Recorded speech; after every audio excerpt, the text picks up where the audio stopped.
भूतिया कब्रिस्तान की डरावनी कहानी चांदनी रात थी। हल्की हल्की ठंडी हवा बह रही थी और आसमान तारों से भरा हुआ था।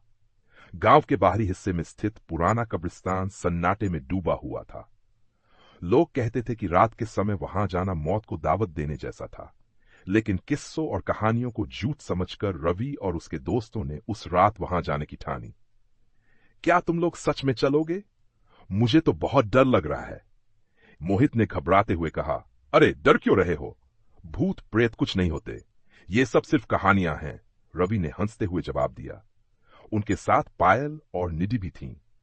चारों ने मिलकर गांव के बाहर के उस सुनसान रास्ते की ओर कदम बढ़ा दिए जो सीधे कब्रिस्तान की ओर जाता था।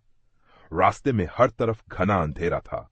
उनके पैरों के नीचे सूखी पत्तियां चरमरा रही थीं और हर छोटी सी आवाज उनके दिल की धड़कनों को तेज कर रही थी। देखो, वहां वो पुराना फाटक है, पायल ने इशारा करते हुए कहा। कब्रिस्तान का लोहे का फाटक जंग से भरा हुआ था। उसकी कटी फटी सतह पर चांदनी की हल्की चमक थी। हवा में एक अजीब सी ठंडक थी, मानो वहां के पेड़ भी उनके आने से सहम गए हों। चलिए जल्दी अंदर चलते हैं, यहां रुकने से अच्छा है अंदर जाकर देख लिया जाए, रवि ने कहा और फाटक खोलने लगा। जैसे ही फाटक खुला उसमें से एक कर्कश आवाज निकली, जैसे कोई चीख रहा हो। क्या ये सही में अच्छी बात है? मुझे तो ये जगह बिल्कुल भी ठीक नहीं लग रही, निधि ने डरते हुए कहा। लेकिन रवि नहीं रुका। अगर हम अभी वापस चले गए तो लोग हमें डरपोक कहेंगे, चिल्लाया और सभी वापस फाटक की ओर दौड़ पड़े। लेकिन फाटक तक पहुंचने से पहले उनके रास्ते में एक छायादार आकृति आ गई। उसकी आंखें लाल और चमकीली थी। वह आकृति धीरे धीरे उनकी ओर बढ़ रही थी। ये क्या है? पायल चीख उठी। रवि ने हिम्मत जुटाकर कहा, हमें भागना होगा, इसे देखने का समय नहीं है। लेकिन उनके पैर जैसे जम गए थे। वह आकृति अब बिल्कुल उनके करीब आ गई थी। उसके मुंह से एक डरावनी हंसी निकली जिसने उनकी रीढ़ की हड्डी तक कंपा दी। तुम लोग यहां क्यों आए हो? वह आकृति गरजी। चारों ने एक साथ भागने की कोशिश की, लेकिन ऐसा लगा कि जमीन ने उनके पैरों को जकड़ लिया हो। हमें और सभी वापस फाटक की ओर दौड़ पड़े। लेकिन फाटक तक पहुंचने से पहले उनके रास्ते में एक छायादार आकृति आ गई। उसकी आंखें लाल और चमकीली थी।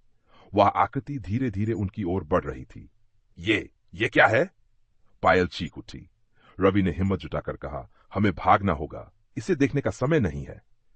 लेकिन उनके पैर जैसे जम गए थे। वह आकृति अब बिल्कुल उनके करीब आ गई थी। उसके मुंह से एक डरावनी हंसी निकली जिसने उनकी रीढ़ की हड्डी तक कंपा दी। तुम लोग यहां क्यों आए हो? वह आकृति गरजी। चारों ने एक साथ भागने की कोशिश की, लेकिन ऐसा लगा कि जमीन ने उनके पैरों को जकड़ लिया हो। हमें माफ कर दो, हम वापस चले जाएंगे, मोहित ने रोते हुए कहा। उस आकृति ने कहा, जो यहां आता है वह जिंदा नहीं जाता। इसके बाद चारों ने जो देखा उसने उनके होश उड़ा दिए। कब्रों से हड्डियों के ढांचे बाहर निकलने लगे। उनकी खाली आंखें उन्हें घूर रही थीं। वे उनके चारों ओर नाचने लगे जैसे मौत का जश्न मना रहे हों। हमें यहां से निकलना होगा, रवि ने पूरी ताकत से चिल्लाया। आखिरकार जैसे तैसे वे फाटक तक पहुंचे, लेकिन जब उन्होंने फाटक खोलने की कोशिश की तो वह नहीं खुला।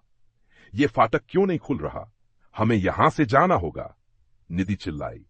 तभी उस आकृति ने फिर से भयानक हंसी के साथ कहा, तुम लोग अब हमेशा के लिए यहीं के हो गए हो। चारों ने आखिरी बार फाटक खोलने की कोशिश की और इस बार वह खुल गया। वे तेजी से बाहर भागे बिना पीछे देखे। गांव पहुंचने के बाद उन्होंने कभी भी उस कब्रिस्तान का नाम नहीं लिया। लेकिन उन चारों की आंखों में उस रात का खौफ